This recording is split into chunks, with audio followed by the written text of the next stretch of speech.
I was at home in my apartment getting ready for work, and I just started feeling the pain. It radiated from my chest down through my arm. That's when I called 911. The tricky part about coronary disease is it commonly gives no warnings. Oftentimes you're perfectly well one moment, and the next moment you're having severe chest pain. That's when it became real. That was when they said, you had a heart attack. I immediately burst into tears and said I wanted to talk to my mom on the phone. The ER doctor called and told me he was going to the cath lab, and I said, well, when will you know if it's a heart attack? And she goes, oh ma'am, he had a heart attack. And that's when it hit me like, wow. You get a call like that and it's a shock, it really is. I had a 99% blockage and they did have to insert a stent. From the time Dan entered the catheterization lab to the opening up of the artery was 48 minutes, which is an incredibly short time when you understand all the steps that have to be done. I work in a hospital and I see a lot, and they were marvelous. I keep saying, boy, they brought you to the right place. Genetics is a very strong factor, and that was a big factor with Dan. His dad had an early onset of heart disease, and that's a very major risk factor. I was always aware of the history, and I knew what I should be doing, but in my head I didn't need to do it yet. Dan was very fortunate in that he came in early, everything fit into place so the artery was opened early, and then remarkably on follow-up testing now, it's undetectable that he has even had heart damage.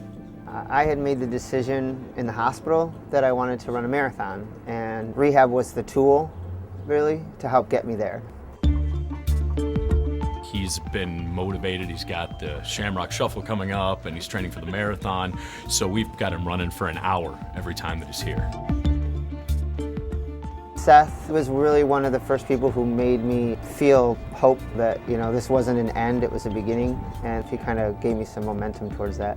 He never ate a vegetable before he had a heart attack. And now he lives on salads. I cook my own food. I use ingredients that I know are natural, and I take control. I'm in the driver's seat of what I put in my body. He looks great. He looks the best he's looked since high school. Danny's gonna beat me for sure. He is in way better shape than I am. He's got his family coming in from out of town. Friends are running with him, so I think it's gonna be a really fun day.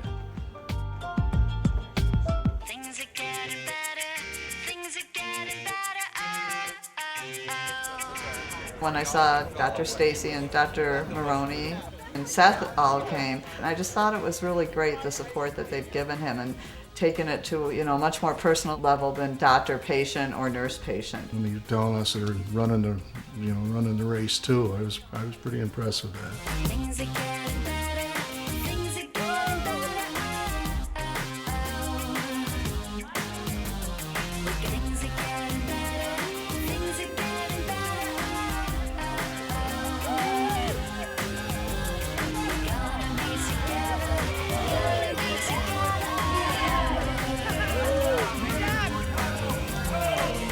Oh, great. We didn't stop. I think Danny had a better time of it than I did, I'm not gonna lie. 110 days ago I had a heart attack, and then today I'm running almost 5 miles, so it's pretty awesome. The fact that he could go out there and do what he did today, I'm grateful. It felt good. I looked at Seth while we were running today, and I said, my goal for the end of rehab was to run a 5K. And then we kind of reflected on the fact that my first day I could only walk 5 minutes on a treadmill, and today I ran an 8K, and then I'm going to move on to the rock and roll half marathon followed by the full marathon in October. It's a tribute to the care that he got in those short few minutes, that he really needed it. It doesn't get any more gratifying than this, to be able to be a part of how Dan has embraced his condition, has understood it, has treated it, and it's been fun watching him progress. I think the whole place is excited about it. The thing that I always come back to is that life is short, and you do what you can to make it as long as possible, and make those changes today. Start working, get off the couch, do what you have to do, and you'll feel good about it, and your body will thank you.